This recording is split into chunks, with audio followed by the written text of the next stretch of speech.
Guys, welcome to something new. Today we're going to talk about movies. So there's a new segment that we're going to do, and each maybe like couple weeks or maybe like once a month or whatever, we're all going to take turns recommending a movie. And then all of us have to watch the movie, and then we're going to sit here and talk about it for, however long we do. And this week I suggested Akira, that 1988 anime movie. 1988 anime movie. Just to expand a little bit more.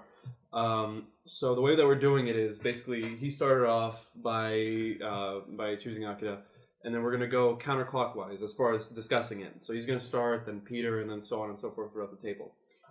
Take this chance to finally make Michael fucking watch those movies I told him to watch. Yeah, exactly. Yeah, this is the fun part because you could say anything as long as it's a feature-length film. Mm-hmm. Everybody has to watch it.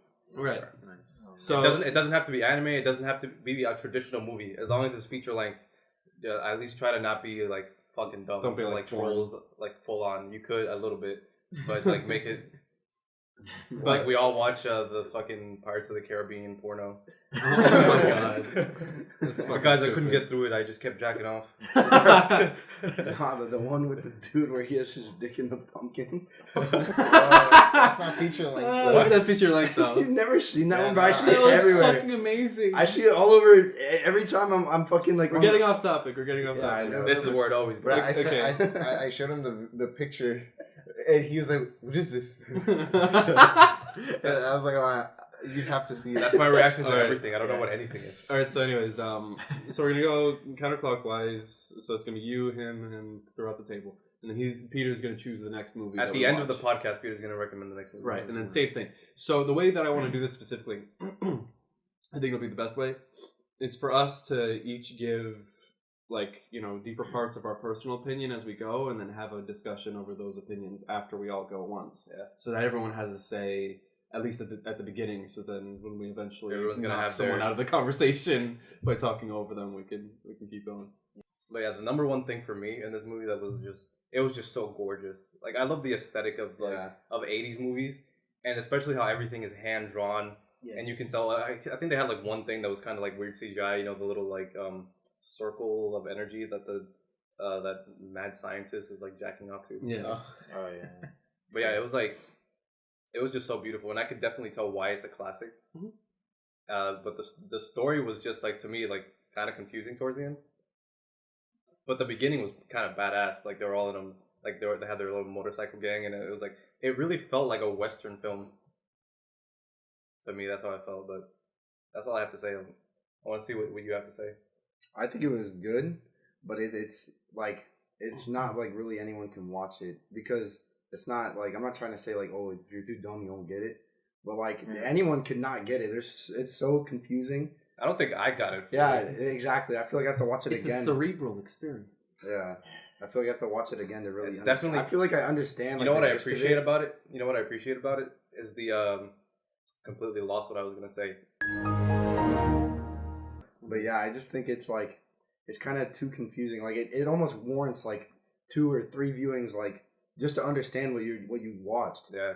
So this is just basically. But it really is good. It's basically our first impressions.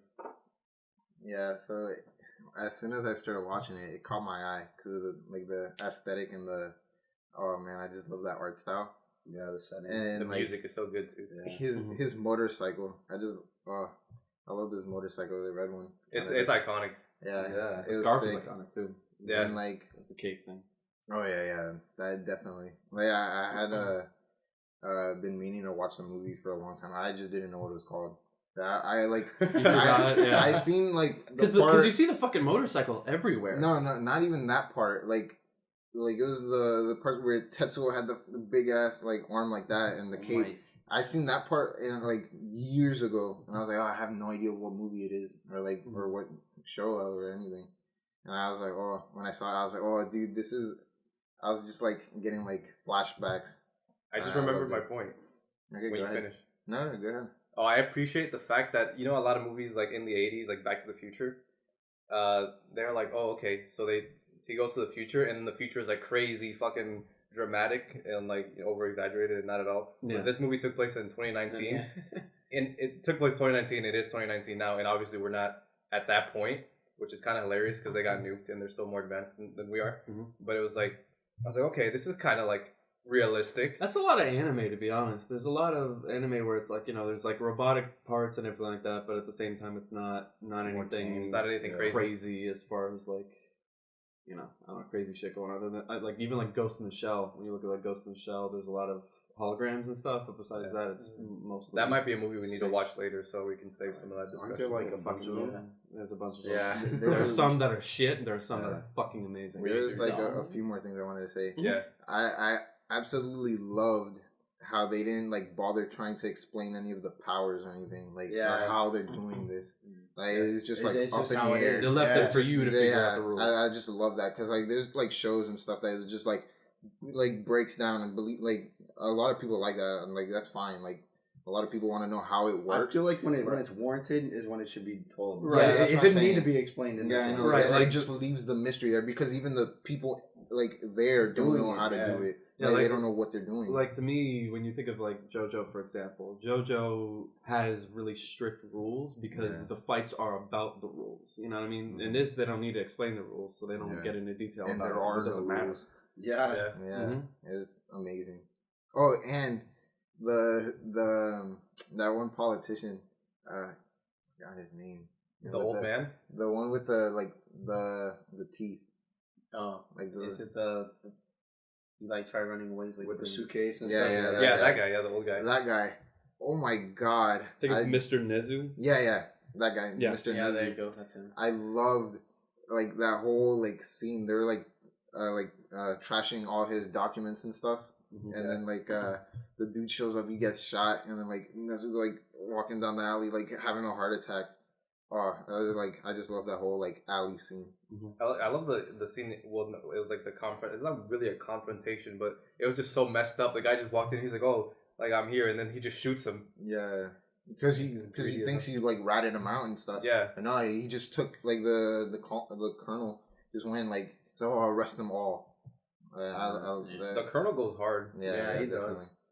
He's just trying to protect the city. Yeah, He doesn't give a fuck. It was like, "Oh, you've been relieved of your position." Nah. no, shoot him. Yeah, he's just like, And all his men are loyal as hell. They're right or die. Yeah. Okay. Do you have a lot to say? Because I have a lot to say. I don't not wanna- really, All right, then you go first. because they kind of just explain. I really enjoyed it. I remember when the reason why I never really watched it is I only seen like an image. It was Tetsuo. His huge ass forehead. His huge ass forehead. I was like, shit. There's like a limit. There's like a line where if an anime show is so old, like the animation art style, there's a point that I can't really enjoy. I love the art style. And that's where this was like back then. I didn't even look into it, so I was like, oh, I don't think I'll like it. Now that I watched it, I got more of like the actual art style and animation. And I really like it. Well, to be fair, there's only a few scenes where his forehead looks ginormous. Yeah, it's only like there's one where he's on the bike, and I was like, oh my, why did they do that? I honestly was hoping it would get bigger because he was getting stronger. As he got his psychic powers, his forehead. I was hoping they'd put veins on it or something, so he would just start flying. But that's the thing. The image was his forehead was huge, and that's why I just put it off for so long. And then now that I watch it, I really love the art style. There is like you were saying with the art style. Yeah, like I feel like that like the older art styles like break down into like two categories. Like the way older one, like Akira, is like iconic and like you have to watch it. Or like because I was rewatching Naruto. And like I just couldn't, for the love of God. I tried watching the first episode like 3 times before I started like actually getting into the show again. But you gotta think of the the budget of the Well, full length budget. movie. No, yeah, I know. Full length movie But helps. it was just like If you go back to like fucking Fist of the North Star, like the original episodes, like it can be hard to fucking get through, man. So my whole thing is, to me, this movie is a couple of different things. First off, the art style is amazing, story is pretty great, characters are awesome, etc., etc. The same things that they all said. But going to the specific analysis thing, to me, one of the things that this is a commentary on nuclear weapons.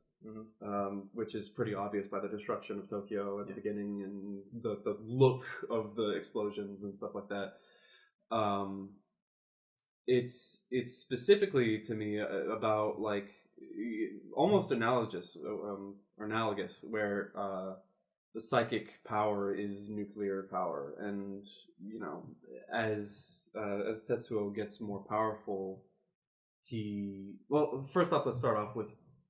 To me, the problem is started by humans misusing that power and leading it to the accidental use of that power to destroy the world and showing the world what that power is. Yeah. The fact that the rest of the world mistakes it for nuclear power helps with the analogy. Then once everything's back in order and Tetsuo attains that power and just starts using it, he realizes the leverage that power gives him and how he can use that to control, basically just become a god, you know? Yeah. The problem comes in where Tetsuo becomes a little too powerful with it and uses it too much to the extent where even he's not able to control it, and that's when you actually see the fear come in. And so it's more of a narrative on developing technology to the point where you're unable to control it, and to where it becomes so destructive that even the person who made it learns to fear it. It's kind of like AI too. Basically, like just Any sort of weapon that becomes bigger than ourselves. exactly, Yeah. exactly. Yeah, just like the robots too. It's like Mhm. at the ending when he's like starts freaking out, he's like, "Oh, I can't control it," and he Yeah, accidentally he's- kills. Right. And he starts It- asking Yeah, Canada for help. It ends up in the destruction of your allies, along with yourself, and along with the whole everything, world, yeah. basically, until Akira steps in. And obviously, I'm going to get into that and what that means to me in a second.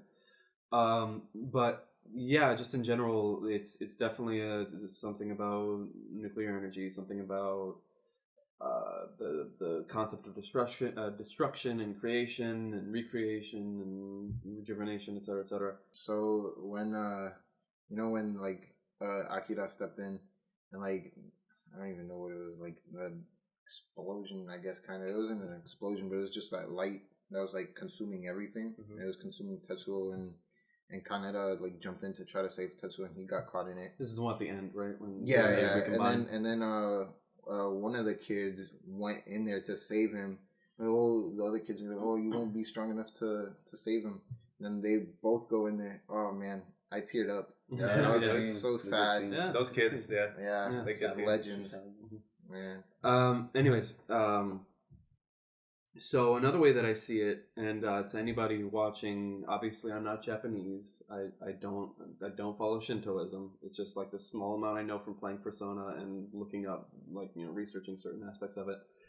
In Shintoism, there's two distinct deities, which is sort of like the mother and father of all the gods and so on and so forth.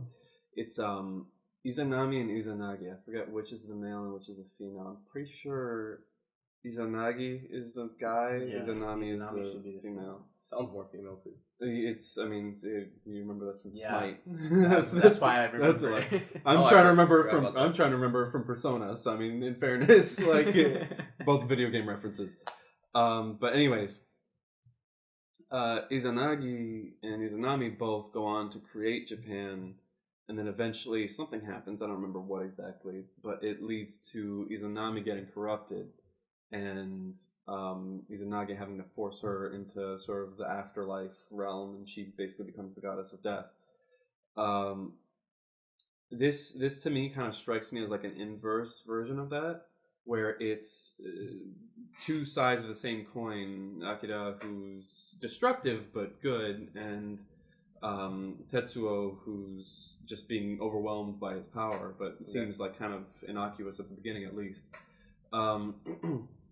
Eventually, those two come together and basically clash, and then that leads into the creation of a new universe, which Tetsuo is the god of. So it's obviously a deification thing, and it's maybe not a religious thing, but just you can see this being an idea of a discussion on how a god is formed and how a new universe is made, how a new Big Bang is made, like the scientist says at some point. Yeah, they were like, "Oh, it's the start of a universe or something." Right. Yeah. So that's just what I find interesting about it, is that it's this sort of like, dude, it could just be completely out of the realm of anything that's going on, but I figure like it's a Japanese movie. They have Shintoist influences. It's the same thing of how like you look at stories a lot of the times in, like, you know, Western cinema. It's fucking 7 times out of 10 I'll say they include something from the Bible, whether it's a name or a plot point or just a character progression. Even if the creators aren't religious, which Japan is like not religious all that much at all. Like even in the 80s, like as far as I understand, it was never really that big on religion, but it still influences work, and it still is stories that people know. So incorporating something like that seems like that's kind of where it comes into. Do we know who made this movie? Like director, studio. Let me look it up. But the soundtrack was pretty amazing too. Yeah, definitely. Yeah. So my whole thing is like it's just such an amazing sort of. Again, I should reiterate again. Like I could just be pulling all this shit out of my ass, like wholeheartedly, but at the same time, the way I see interpretation generally is that like you can make up your own ideas as to what's going on, and as long as they're not completely off base, it can be seen as like a side effect of the person who's making its knowledge at the time. You know, maybe what's his name, Katsuhiro Otomo is surrounded by that sort of imagery of. Basically, when you break it down, it's a commentary on order and creation and destruction and chaos, like a sort of quadratic thing. Two of those mixing in together, obviously, and I don't know. It's just it's a cool idea to focus on, the idea of something that's two things that are monstrous coming together to form a universe or the universe, like depending on wherever you are in that equation. As far as like where all the other characters fit into it, the children, their friends and family, etc. Like I don't know exactly like how to fit that into anything, but like those to me are the two biggest points: the nuclear stuff and the religious stuff, which maybe are a little bit of a reach. Yeah, I swear all the material I've seen on the movie before I watched it was like very misleading because it makes you think it's something else, because most of the imagery is just what's his name again? Dude, I freaked. Canada. It's him and his bike, and it makes you think it's like it's like an action flick or something. I seen that, and I always thought that was the main dude. Like that was the main dude's bike, and he is one of them. Well, no, I always thought that I always associated that with like. Akira, yeah. Hell, I thought the main character was Akira based off of the name. You know, like I don't think there is a main character. I think there's both. Like there are major characters. There's like several of them. Definitely. Yeah, I mean, like the big main player is Tatsuro and Akira, obviously, but Tetsuro. Sorry, I kept on saying Tatsuro. Anyway, I freaked out for a second because I'm looking at the Wikipedia thing for this and just running through a couple of the info on it. And I saw that the budget was 1.1 billion. I was like, "What the fuck?" And I looked, and it was 1.1 billion yen. I was like, "Oh, okay." I was like, "What kind of? Holy shit!" We said it looked good. That's a lot from a fucking 1988. Anyway, we said it looked good, but if the budget was in the billions, it should still look better. Yeah. So it's about 9 million. No, because even then, in that day, like it would have been way more than $1 billion today. That's about 9 million yen, which still isn't $9 million dollars, which still isn't relatively 1 billion yen. Yeah, 1.1 billion yen, and it made 1.5 billion yen in Japan. It's actually more popular worldwide, surprisingly. It made 9 million in Japan and 49 million worldwide. It's kind of like Fooly Cooly.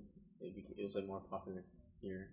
Yeah, that's what I was saying. This movie feels like really like Western. It ties into like a lot of Western themes. It was produced by Tokyo Movie Shinsha, which let me look at what they did. But it was distributed by Toho, which does all the Godzilla shit. So it was like just the soundtrack and all of the audio cues just reminded me of Terminator. I was like, I'm watching Terminator. And the motorcycles. Yeah. The motorcycle gangs and stuff like that. And I really like that. Yeah. I love like his jacket.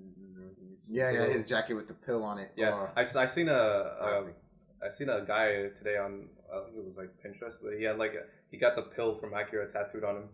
I was like, oh dude, I'm about to watch that movie today. Did you hear that they're trying to actually remake this movie with Leonardo DiCaprio, Akira? Are you serious? Really? Why? I don't know. I don't know why, but why do they keep on fucking doing this? I think a huge part of this movie, for me at least, is the aesthetic. Animation. Is the animation, aesthetic. the aesthetic, the the time period. get ready Look, for it's the it. same. It's the same thing with fucking Ghost in the Shell, though. In fairness, I mean, like if they're willing to fucking fuck that up terribly, they're willing to fuck up Akira like fairly terribly. I've seen like 30 seconds of Ghost in the Shell, and it was the most gorgeous thing I've ever seen. I was like, wow, like the cityscape. Was The just- anime, yeah, itself, yeah. not the movie, the first movie. Yeah. Yeah. I was like, wow, this looks way better than any other. Like, I mean, I was saying anime movie. But, yeah. If you look at Tokyo Ghoul season 1 and you look at the city, yeah, it looks beautiful. But that was just something about the way this looks. It's a specific because back then it was harder to do still frames because like nowadays it's like whenever a character fucking talks, it's just them sitting there blankly staring while their mouth moves. But back then it was easier to do like full character animation, a full animation of the city. So it's easier to do like motion frames. Not easier. It's just like it's a necessity. It's so it forces them to put more time into it. right. Yeah. It forces them to put more time into it. It forces them to put more detail into it, and it forces it to look more mobile in general. Because, because obviously you think of animation, you think of like Ed, Edd n Eddy, where it's like that jittery art style. You use onion skins to keep that from being a problem as far as like being too jittery for it to be attractive looking. But the jitteriness helps in that it was a lot easier to sit there and make characters who were kind of like twitchy and like smooth in motion purely because of how many frames you have to add on to it. Yeah. Especially, obviously, because it's a movie and because they're given that extra time and budget to be able to afford that. But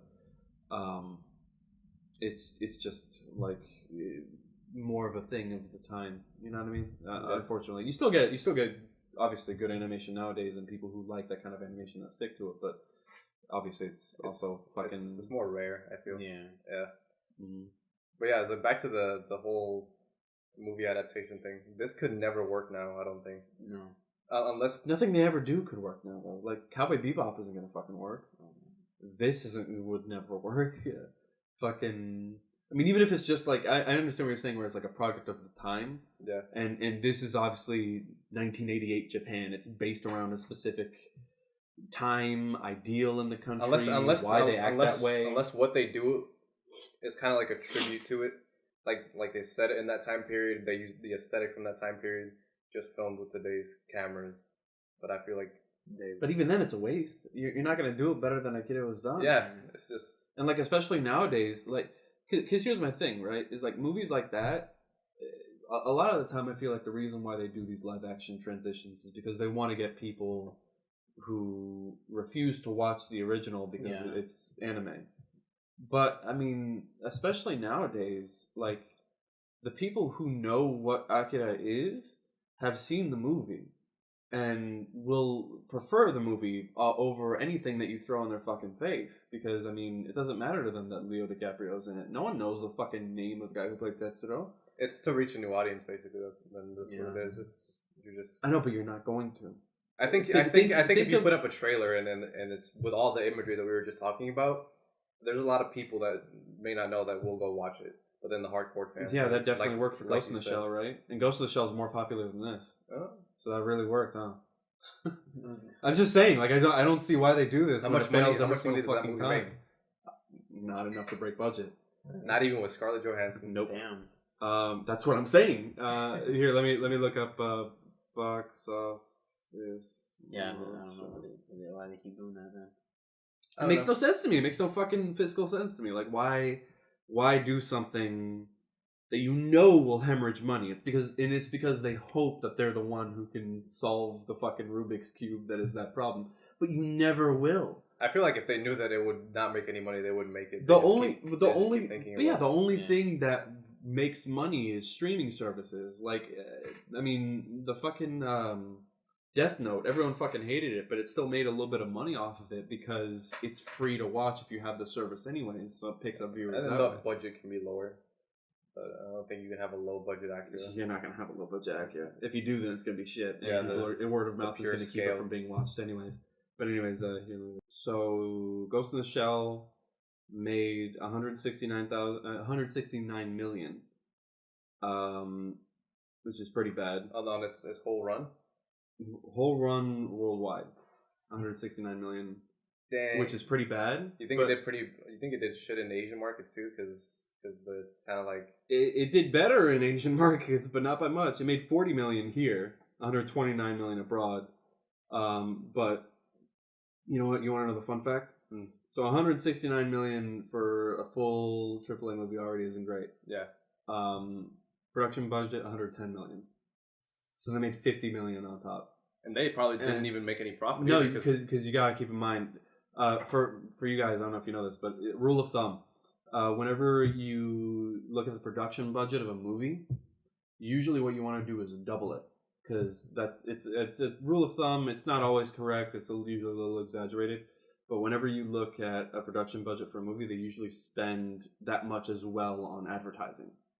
So 110 million becomes 220 million, and they made 169 million. So that's a net loss of around 50 million. Why am I saying 50 million? It's probably closer to 70, 80 million, but I'm tired. And I'm not sure how the original Ghost in the Shell looks, because I mean, I do know from the 30 seconds I saw. I know from the 30 seconds I saw, but I don't know if it had as much color as the live action movie did.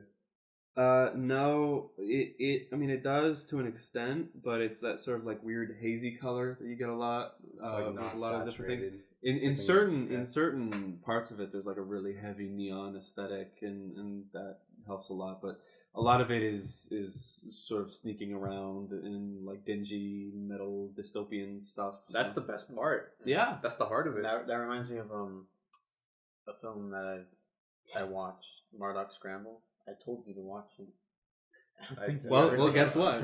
I can. Yeah, when it comes back I have around, so much movies to suggest. It's time to start your fucking list now. Yeah, I mean that general aesthetic, I fucking love it, man. But I mean, like, thankfully, like, you get a lot of that stuff here nowadays too, like Blade Runner and Blade Runner 2049. I feel like guess which is the one that I'm probably gonna recommend, because 2049 is fucking amazing. Which depressing as shit, but fucking amazing. I have to watch the first one to watch that one. No, you don't. Not really. It helps. It gives you some extra like oomph, but at the same, you don't have to at all. The original one is old as hell, isn't it? 77. Still good though. When did the original Tron come out?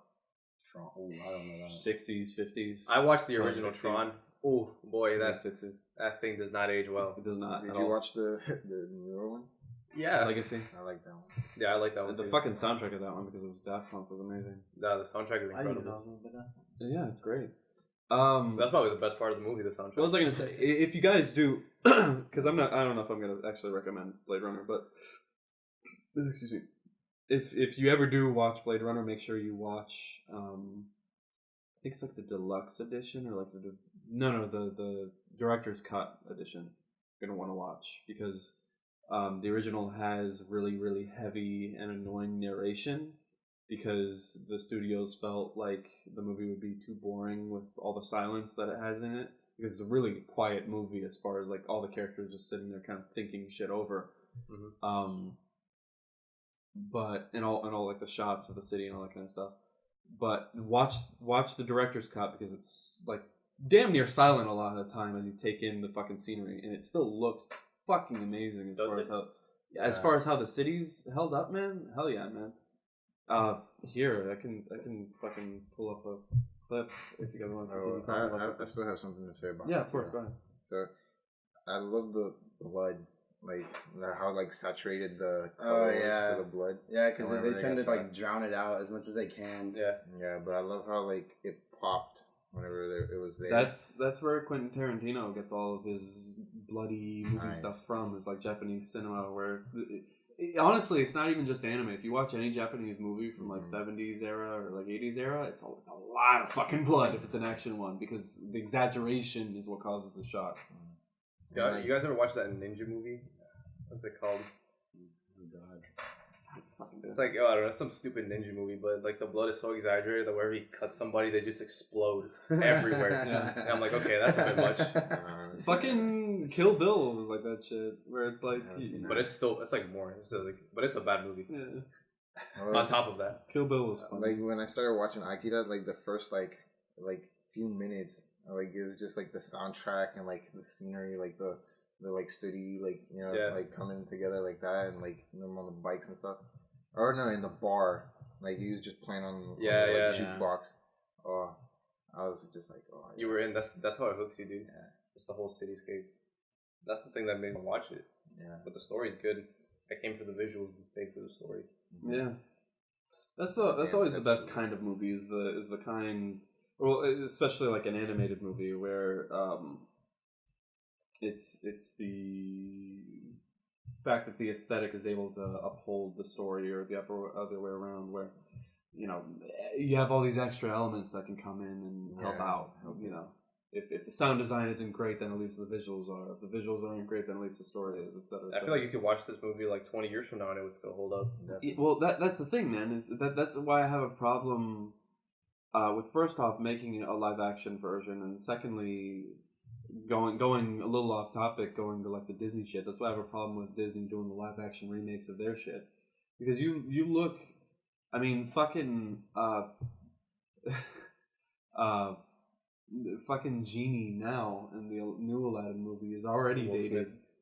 Fucking Will the Genie is already dated now, and it's like you go watch Aladdin now, and it still fucking holds up. The only ones that really don't are the ones from like the fucking like 30s and shit with like Snow White. Oh no, that one. That's also still good. It's still good, but I'm just saying like that you can tell the rotoscoping and stuff like that. Definitely. Like you can tell it's a different era. You can feel the age on it. You sit there and you watch fucking Live action Beauty and the Beast, and it's like that looks like it could have come out fucking last year, and that's why I love specifically 2D animation so much, and that's why I also generally just love any kind of animation or modeling that's done with a style. Because if you do like as an example, like Toy Story. Toy Story is great, but it has a problem where it tried to CG realistic people, and so it created fucking like Gila monster looking motherfuckers. Yeah, the kids. Yeah, the kids in that movie are Jesus fucked Christ. up, and that makes it dated. But you look at other movies that kind of do the same thing. Like you look at Finding Nemo, like that's a pretty old movie. It doesn't look dated at all because of like how it keeps a style with it. Or Legend of Zelda: Wind Waker, if you want to go into video games. Oh yeah. Game looks fucking amazing if you still play it on the GameCube now. Yeah. It's because it has a style, and because that style never runs out. You look at fucking Call of Duty 1, and it's like, oof. Yeah. That's also the problem this is an old fucking looking with game. the sticking. This thing gets on my nerves when they stick random CGI models into 2D animation. Oh, It works in very, very specific circumstances for like Punch, but whenever it's like what's the fucking one that Demolition D did a review on? It was a mecha anime. We made fun of it for a while. I don't know, but you talking about? I know an example. I'll of know that. a zero. I'll know a zero. I'll know Oh a my zero. god, So much that looks CG. bad. That looked bad when it came out. I know. That was my thing. Is like every single mech in that show is always drawn in CG. It's not even drawn. Like it's modeled in CG. Imagine watching that movie 20 years from now. That show. Yeah. It'll be. Imagine terrible. watching that show 2 years from now. It's gonna be even worse. It looks Like bad or now. it just 2 continues years to get ago. worse. Yeah, And it's meanwhile, I went back and watched fucking Gurren Lagann again for a couple times like last time ago. That's good. And I don't know if you've seen it, but it's a mecha anime, and all the mechas are hand fucking drawn, and they just use smudge frames for actions, and it looks fucking amazing. You know what looked hilarious though? In contrast, not even an anime. When I was watching the Matrix 2. Oh my god! whenever they would have the crazy fight scenes, and then Neo would just be completely PS2. Like Yeah. And I'm just like, oh my god. It was more like that in the third one too. Yeah, it was He's just it like was kind of flying around, and it's him. We just like the fucking like jump. Yeah. Yeah. It was like I could deal with it because it was like a dope story. Generally, it kind of just depends on the type of person you are and whether or not you're able to deal with it. Most people can, because like even if you look at something and it's dated as shit, if it's a good, first off, if it's a good story, you can enjoy it. But secondly, a lot of the time you have to keep in mind that people are good at rationalizing. This movie came out in fucking 1999. Yeah. Like it has the right to be dated as it is, you know. Yeah. And that's gonna do it for this week's. That's gonna do it for us. Recap. about what? Like specifically? Yeah, Akira, great movie. Yeah, Akira, great movie. Good. Hopefully, I'm not completely off in my interpretations of certain things. And it doesn't even matter because interpretations are I interpretations. guess so. Yeah. Anyway, so remember, we have an email for you to email us at if you want to ask questions, or I guess now as well, just send in recommendations for movies, and probably like once a cycle, we're probably gonna go to the audience for recommendations. But before we leave, If there's anything down there worthwhile. Well, I'm not done yet. oh, we're not done. There's more. Yeah, stop cutting in. No, but anyway, so I'm just all I wanted to say is the email specifically is qa@alltalkyt.com. Again, that'll be in the description, and we'll put that there, and you can just email us with whatever it is you want. Okay, so we're gonna continue the cycle now. Obviously, clockwise, like we said. Clockwise? I'm gonna call It's it clockwise. counterclockwise. Counterclockwise. Peter, the cock has stuck you. Stuck me. Oh, exactly. God. What is the movie that you would Stage is recommend? yours. All right. Well, I think you already know what film I'm gonna pick. It's the South Korean film Old Boy. Yeah, not the I remake. only Oh, was South that. Korean. Fuck. Okay. Yeah. That I didn't know it was South Korean. Yeah, it's originally South Korean. Nah, Okay. there's a remake. That I knew it was Asian. I just assumed it was Japanese. No, it's South Korean. Nice. Okay, you're right. I think if it were Japanese, he would have been on a mech already. That is what they do. They just stick people on mechs. He'd be in a mech, or he'd turn into a giant fucking flesh baby. Yeah. Did you have you seen what they did to Spider-Man when they had the Japanese Spider-Man live action show? They put him in a mech. Yeah. What? If they put Spider-Man in a mech, they'll put anything in a mech. I mean, look at Penny Parker. She's in a mech. Bro, you're. So what is it? Every time anything makes live sense. action happens, they're always on a mech. That's pretty sick though. So I'll come back next week for Old Boy.